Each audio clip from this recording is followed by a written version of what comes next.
Hello friends, हम लोग कक्षा 11वीं रसायन विज्ञान एनसीईआरटी का दूसरा चैप्टर पढ़ रहे हैं, परमाणु की संरचना।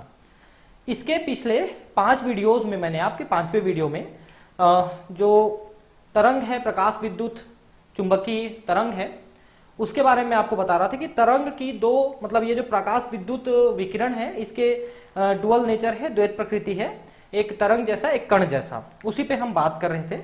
तो पिछले वीडियो में 5वें वीडियो में मैंने अल्बर्ट आइंस्टाइन तक का बता दिया था कि ये कहां हुए, कैसा हुए। ठीक है, तो विद्युत चुंबकीय विकिरण का द्वैत व्यवहार, जिसके बारे में अभी तक हमने कुछ हद तक समझ लिया है कि वो कण जैसा भी व्यवहार करता है और तरंग जैसा भी व्यवहार करता है। इसके बारे में हमने कुछ समझ लिया है। प्रकाश की कण समान प्रकृति ने वैज्ञानिकों के सामने असमंजस की स्थिति पैदा कर दी।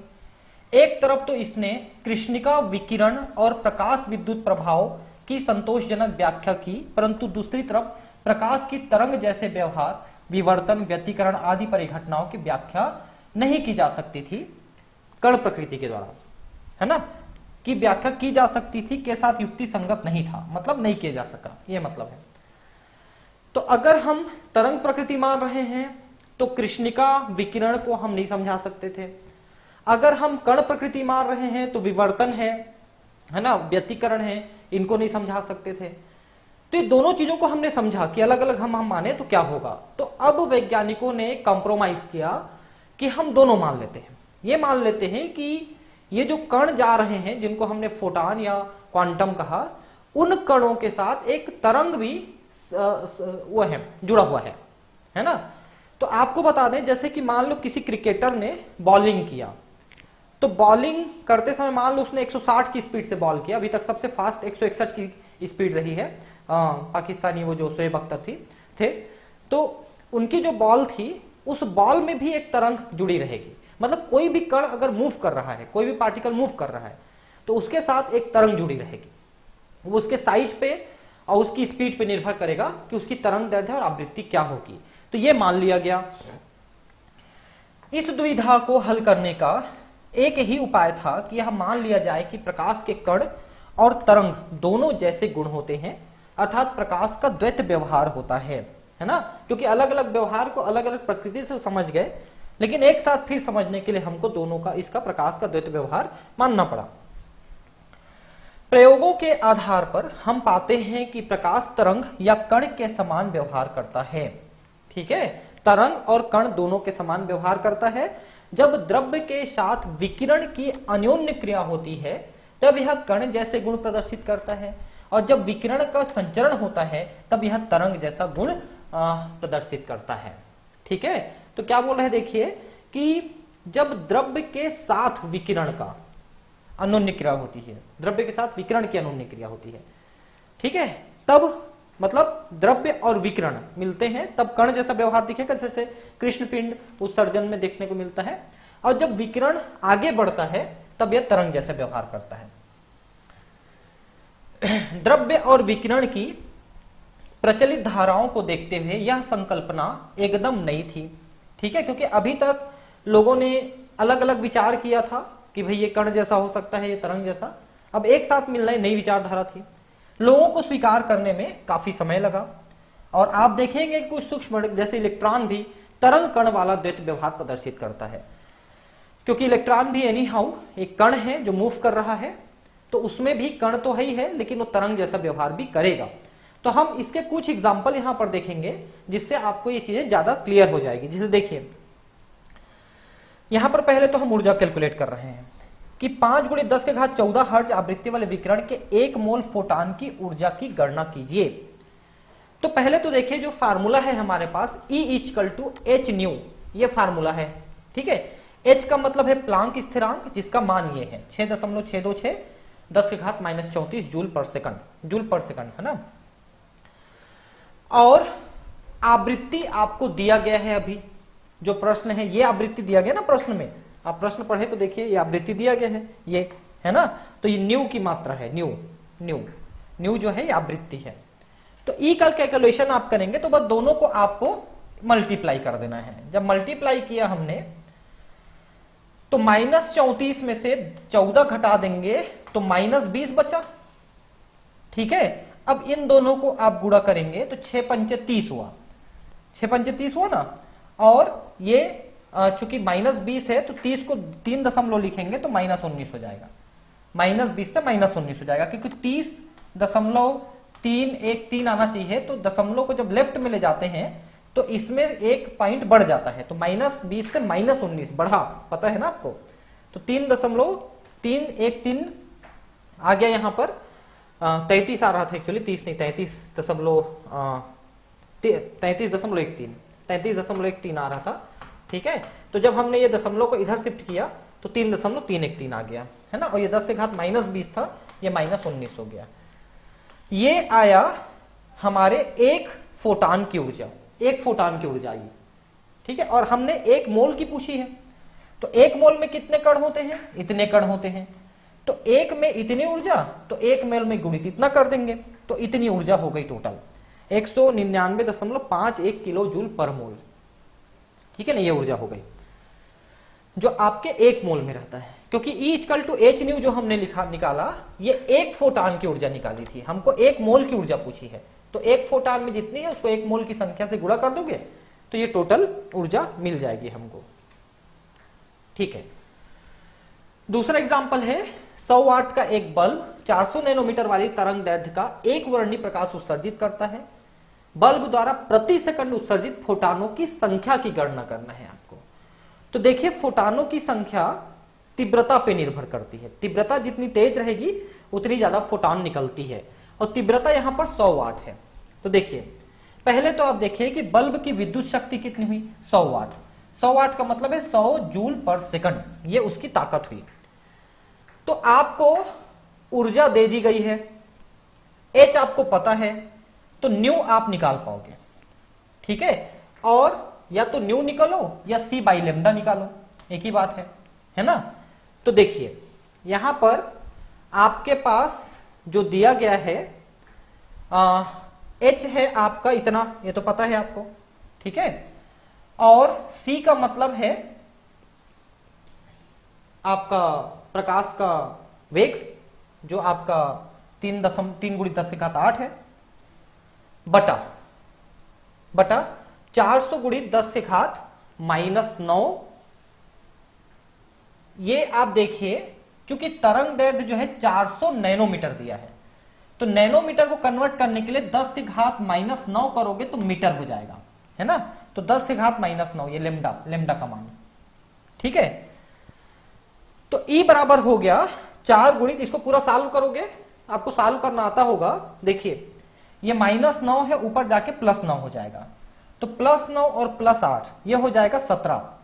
34 में से 17 घटा दो, ठीक है, तो 34 का 24, 24 में से 7 गया 17, 17 दूनी 34, -17 बचा, ठीक है, ये -17 बचा ऊपर में, है ना। अब ये इसे आप काटते जाओ तो 2 और पॉइंट बढ़ जाएगा, फिर इनको गुणा करोगे तो टोटल इतना हो जाएगा। देखिए, -17 का 2 पॉइंट बढ़ा तो -19 हुआ, फिर सबको कैलकुलेट किया तो 4.9, 6.9 ये आ गया आंसर। तो ये हुआ एक फोटान की ऊर्जा। आप समझिए बात को, हमने E = H न्यू निकाला या C/λ निकाला, तो एक फोटान की ऊर्जा निकली इतनी, ठीक है, और सभी फोटान को मिला के ऊर्जा हुई इतनी, क्योंकि ये 100 वाट का बल्ब 100 वाट खा रहा है, मतलब टोटल ऊर्जा निकल रही इतनी, ठीक है। तो अब समझिए बात को कि एक फोटान में जब इतनी ऊर्जा है तो कितने फोटान में इतनी ऊर्जा रहेगी, तो 100 से डिवाइड कर दोगे तो इतने फोटान में टोटल ऊर्जा हो जाएगी 100 जूल पर सेकंड, तो इतनी फोटान निकलेगी। एक फोटान में इतनी ऊर्जा, तो टोटल इतनी फोटान लोगे तो इतनी ऊर्जा होगी। एक फोटान की ऊर्जा हम कैलकुलेट किए, तो एक फोटान की ऊर्जा इतनी निकली, और टोटल सब फोटान मिला के इतनी ऊर्जा, तो टोटल फोटानों की संख्या हुई इतनी। बहुत सिंपल कैलकुलेशन है, थोड़ा सा घुमावदार है, लेकिन अगर आप थोड़ा सा भी प्रयास करेंगे तो आपका बन जाएगा। जब 300 नैनोमीटर, नेक्स्ट एग्जांपल है, 300 नैनोमीटर तरंग दैर्ध्य का विकिरण सोडियम धातु की सतह पर टकराता है, तो इतने गतिज ऊर्जा वाले इलेक्ट्रॉन उत्सर्जित होते हैं। सोडियम के इलेक्ट्रॉन के निष्कासन के लिए कम से कम कितनी ऊर्जा आवश्यक होगी, किसी प्रकाशिक इलेक्ट्रॉन के उत्सर्जन के लिए अधिकतम तरंग दैर्ध्य क्या होंगे। देखिए, अब इसमें क्वेश्चन देखिए, कि जब आपने 300 नैनोमीटर दिया तो कितने ऊर्जा वाला दिया, आप ऊर्जा कैलकुलेट करिए। ठीक है, तो ऊर्जा आपको इससे कैलकुलेट होगी, एक फोटान की ऊर्जा। आपने 300 नैनोमीटर दिया है, H का मान रखे, C का मान रखा और लेमडा का मान रखा, तो एक फोटान में इतनी ऊर्जा थी जिसको आपने दिया। इसमें से कुछ ऊर्जा निकालने में खर्च हो गई और बाकी ऊर्जा उसके गतिज ऊर्जा में बदल गई, तो ये गतिज ऊर्जा बची। आपने दिया इतना और बची इतनी एक फोटान में। ठीक है, देखिए 1 मोल फोटान की ऊर्जा इतनी आपने दी, क्योंकि ये 1 फोटान की ऊर्जा थी ना। देखिए ध्यान से समझ लीजिए, इलेक्ट्रॉन उत्सर्जित होते हैं। आपने 1 फोटान में इतनी ऊर्जा दी, तो 1 मोल फोटान में आपने इतनी ऊर्जा दी, क्योंकि मोल का मतलब इतना होता है। ठीक है, तो अब देखिए, आपने इतनी ऊर्जा दी और देखिए ध्यान से, आपने उतनी ऊर्जा दी और इतनी ऊर्जा बची, तो निकालने में कितनी खर्च हुई, तो दिया उसमें से इसको घटा दो, उतना खर्च हो गया। ये देखिए, आपने इतनी ऊर्जा दिया 3.99, खप गया, बाकी बचा 1.88, तो खपा इतना, मतलब इलेक्ट्रॉन को निकालने में इतना यूज हो गया, और जो बचा वो इलेक्ट्रॉन की गतिज ऊर्जा बची, वो इतनी बची इलेक्ट्रॉन की गतिज ऊर्जा। ठीक है, तो एक इलेक्ट्रॉन के लिए आवश्यक न्यूनतम ऊर्जा, क्योंकि ये 1 मोल के लिए आवश्यक ऊर्जा है, तो 1 इलेक्ट्रॉन के लिए 1 मोल से इसको भाग कर दो, तो इतनी ऊर्जा चाहिए 1 इलेक्ट्रॉन के लिए। समझ रहे हैं आप? अभी आपने जो निकाला है वो 1 मोल के लिए आवश्यक ऊर्जा निकाला है। 1 मोल मतलब इतने इलेक्ट्रॉन के लिए निकाला है, जबकि वो 1 इलेक्ट्रॉन का पूछा है, तो डिवाइडेड बाय इतना कर दो। कहां गया ये, डिवाइडेड बाय इतना कर दो, तो आपको 1 इलेक्ट्रॉन की ऊर्जा मिल जाएगी। 1 इलेक्ट्रॉन को निकालने के लिए इतनी ऊर्जा चाहिए, और इतनी ऊर्जा देने के लिए कौन सा तरंग दैर्ध्य चाहिए, तो अभी आपने फार्मूला पढ़ा था E = hc/λ। आपको लेमडा दिया है, सॉरी ऊर्जा दिया है और लेमडा निकालना है, तो ऊर्जा को इधर और लेमडा को इधर ले आओ, तो ये आ गया फार्मूला। आप इसमें रख दीजिए आपका H का मान, C का मान और ये लेमडा का मान। तो इतने नैनोमीटर वाले प्रकाश, जो हरे रंग का प्रकाश होता है, इसको दोगे तो उतनी ऊर्जा उसको मिल पाएगी इलेक्ट्रॉन को, क्यों निकल सके। ये क्वेश्चन थोड़ा सा घुमावदार है, एक बार फिर से समझा देता हूं मैं आपको। इतने नैनोमीटर दिए, इलेक्ट्रॉन निकला, उसमें इतनी ऊर्जा बची। ठीक है, तो उसी को हमने कैलकुलेट किया कि हमने कितना ऊर्जा दिया, तो हमने 300 नैनोमीटर के द्वारा इतनी ऊर्जा 1 फोटान के द्वारा दिया है ना, तो 1 मोल के द्वारा हमने इतना ऊर्जा दिया है ना। इतने ऊर्जा में से कुछ खपने के बाद इतनी बची, मतलब इतना खपा 1 मोल को निकालने के लिए। 1 मोल इलेक्ट्रॉन में इतना ऊर्जा खपा, तो 1 इलेक्ट्रॉन ने इतना ऊर्जा खपाया। अब इतनी ऊर्जा देने के लिए आपको लेमडा कैलकुलेट करना है, तो इस फार्मूले में रखोगे तो लेमडा कैलकुलेट हो जाएगा। तो इस तरंग दैर्ध्य वाले प्रकाश में इतनी ऊर्जा रहेगी कि वो 1 इलेक्ट्रॉन को निकाल सके। ठीक है, किसी धातु की देहली आवृत्ति ν0 इतनी है, मतलब इतनी आवृत्ति वाला दोगे तो इलेक्ट्रॉन ठीक निकलने के काबिल हो पाएगा। यदि ν बराबर 1 × 10⁻15 आवृत्ति वाला विकिरण धातु की सतह से टकराता है, देखिए इसमें 14 लिखा है ना, मतलब इससे कम की मात्रा है वो। ठीक है, धातु की विकिरण धातु से टकराता है तो उत्सर्जित इलेक्ट्रॉन की गतिज ऊर्जा की गणना करें, तो इन दोनों से हमको कितनी ऊर्जा मिलती है कैलकुलेट कर लो, है ना। तो देखिए ये फार्मूला है 12 mev² = h ν - ν0। इस फार्मूले में हम रखते हैं, है ना। तो h का बराबर तो इतना होता है, आपको पता है। अब फार्मूले में रख दीजिए, h रखा, ब्रैकेट में लिखा 1 × 10⁻15 - 7 × 10⁻14। तो 15 वाले को भी 14 बना लीजिए, तो 15 वाले को 14 बनाएंगे तो 10 × 10⁻14 आ जाएगा, और ये 7, तो 10 में से 7 गया तो बचा 3, है ना, 3। ये देखिए 3 गुणित 10 से घात 14 बचा। इस दोनों को कैलकुलेट किया, आप देखिए इसको कैलकुलेट करना है आपको। ये वाला जो ये है कैलकुलेशन, इसको आप कैलकुलेट करना चाहते हैं तो ये 10 के घात 15 है, ये 10 से घात 14 है, तो दोनों को कॉमन बनाना पड़ेगा आपको। तो इसको भी 10 से घात 14 बनाने के लिए हम 1 की जगह इसमें लिखेंगे 10 गुणित 10 के घात 14 लिखेंगे अपन इसको, ठीक है। और ये भी लिखा है 7 गुणित 10 के घात 14। तो मेन फार्मूला हो गया 10 माइनस 7, ये हो जाएगा। तो बचा 3 गुणित 10 के घात 14 हो गया। और ये एच के साथ गुणा करेंगे तो टोटल हो जाएगा 1.988 10 टू पावर माइनस 19 जूल, ठीक है। इतनी ऊर्जा इलेक्ट्रॉन में बची निकलने के बाद, क्योंकि जरूरत थी इतने की आवृत्ति की, आपने दिया इतना आवृत्ति मतलब थोड़ा ज्यादा आवृत्ति दिया, तो जो इलेक्ट्रॉन निकला उसमें वो एक्स्ट्रा ऊर्जा के रूप में बची, और वो ऊर्जा है काइनेटिक ऊर्जा, इतनी बची, ठीक है। तो ये कैलकुलेशंस आपको समझ में आ रहे होंगे मेरे हिसाब से। अब कैलकुलेशन तो मैं आपको ये सारी कैलकुलेशन पहले वाले चैप्टर में ठीक से बता चुका हूं। पहला चैप्टर जो था रसायन विज्ञान की कुछ मूल अवधारणाएं, है ना, उसको मैंने आपको बता दिया है, उसमें सारे कैलकुलेशंस। तो अगर आप ये कैलकुलेशन नहीं समझ पा रहे हैं तो आप वो वाले मेरे 8-10 वीडियोस जो हैं वो आप देख लीजिए, उनमें सारे कैलकुलेशन में बताया हूं, ठीक है।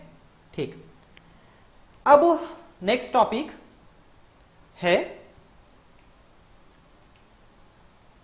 क्वांटित यानी क्वांटित इलेक्ट्रॉनिक ऊर्जा स्तरों के लिए परमाणु की स्पेक्ट्रम। देखिए परमाणु की स्पेक्ट्रम में हम क्या पढ़ते हैं कि जब किसी पदार्थ को, अणु को, परमाणु को ऊर्जा देते हैं तो परमाणु के जो इलेक्ट्रॉन है ऊर्जा को ग्रहण करके ऊपर के कक्षकों में चले जाते हैं, इसको उत्तेजित अवस्था कहते हैं। फिर उस ऊर्जा को वापस छोड़ के फिर निचले कक्षक में आ जाते हैं। तो जब ये ऊर्जा अवशोषित करते हैं तो किसी और रूप में करते हैं, छोड़ते हैं तो किसी और रूप में छोड़ते हैं। तो उसी को हम परमाणु स्पेक्ट्रम कहते हैं। जिस ऊर्जा को छोड़ता है तो किस विकिरण के रूप में छोड़ेगा, वो दृश्य प्रकाश हो सकता है, अवरक्त किरणें हो सकती है, अल्ट्रावायलेट हो सकती हैं, लाइमन बामर, पाश्चन, ब्रैकेट, फंड, ऐसा करके हम सीरीज हम देखते हैं हाइड्रोजन के लिए इन सब चीजों का। तो उसी को हम डिटेल पढ़ेंगे। प्रकाश की गति उस माध्यम की प्रकृति पर निर्भर करती है जिससे यह गुजरती है। एक माध्यम से दूसरे तक जाने पर प्रकाश की किरण अपने मूल पथ से मुड़ जाती है अथवा अपवर्तित हो जाती है, ठीक है। जैसे हवा से पानी में जाएगा तो मुड़ जाएगा, है ना, या पानी से ठोस में जाएगा तो मुड़ जाएगा, थोड़ा वो मुड़ जाता है ना। इसीलिए जब आप पानी में किसी सिक्का को रख देते हैं तो थोड़ा ऊपर में दिखाई देता है, क्योंकि ऐसे जाके ऐसे मुड़ जाता है, तो थोड़ा सिक्का ऊपर दिखाई देगा आपको। प्रिज्म में से सफेद प्रकाश की किरण को गुजारने से यह देखा गया है कि कम तरंगदैर्ध्य की तरंग लंबी तरंगदैर्ध्य की तरंग की तुलना में अधिक झुक जाती है, क्योंकि साधारण सफेद प्रकाश में दृश्य प्रकाश परास में सभी तरंगदैर्ध्यों वाली तरंगें होती हैं।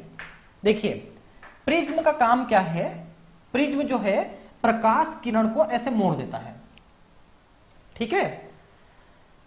तो जिसकी तरंगदैर्ध्य ज्यादा होती है उसको कम मोड़ती है, और जिसकी तरंगदैर्ध्य कम होती है उसको ज्यादा मोड़ती है। जैसे कि आप विबग्योर डालते हैं, विबग्योर, बेजानी पिनाला, तो इसके रेड की तरंगदैर्ध्य सबसे ज्यादा है, तो रेड जाएगा तो बहुत कम मुड़ेगा, ठीक है। और इसकी वायलेट की तरंगदैर्ध्य सबसे कम है तो सबसे ज्यादा मुड़ेगी। इसलिए ये सभी प्रकाश अलग अलग मुड़ने के कारण से ये एक स्पेक्ट्रम बन जाता है ना। ये ऊपर बैगनी रहेगा और नीचे में लाल रहेगा, बेजानी पिनाला बोलते हैं इसको, विबग्योर, ठीक है। तो ये अलग अलग कलर में बंट जाती है, क्योंकि प्रिज्म उसको मोड़ देती है अलग अलग तरंगदैर्ध्य को। तो कम तरंगदैर्ध्य को ज्यादा मोड़ती है, ज्यादा तरंगदैर्ध्य को कम मोड़ती है। तो ये जो वायलेट है ये कम तरंगदैर्ध्य है इसलिए ज्यादा मोड़ दिया, और रेड की तरंगदैर्ध्य ज्यादा है तो ये कम मोड़ दिया, ठीक है, ऐसा है।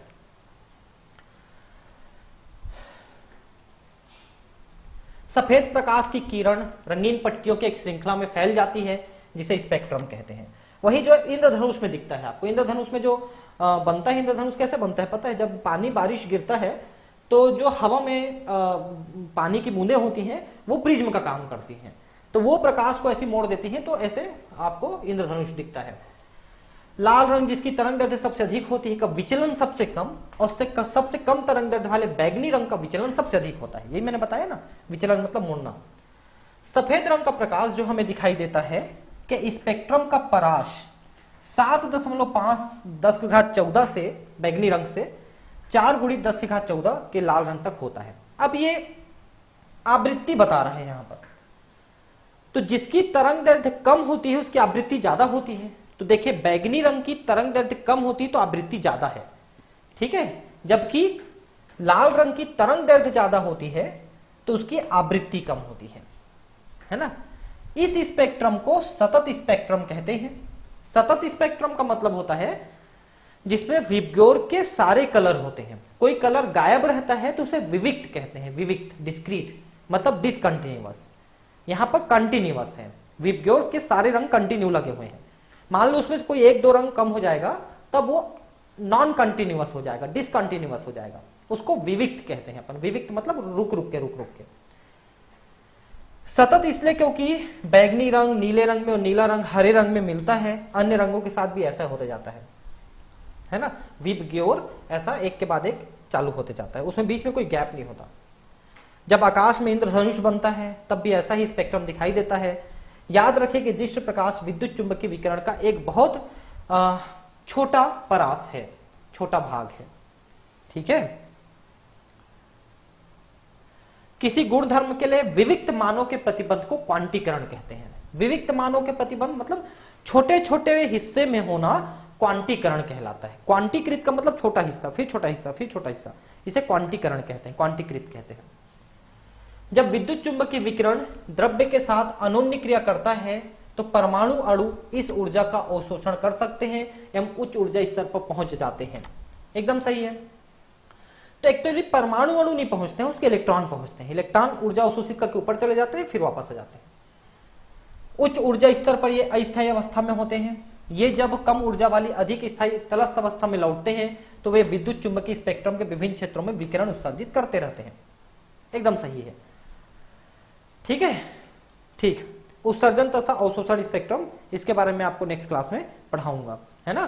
तो चलो मिलते हैं फिर अगले क्लास में। आज का वीडियो काफी छोटा बनाया मैंने, आज मुझे थोड़ा सा काम भी है तो मैं थोड़ा सा कम समय दे पाया हूँ। कल की क्लास को मैं आगे उसी तरह से करूंगा। मिलते हैं फिर अगले क्लास में, है ना। Thank you, bye.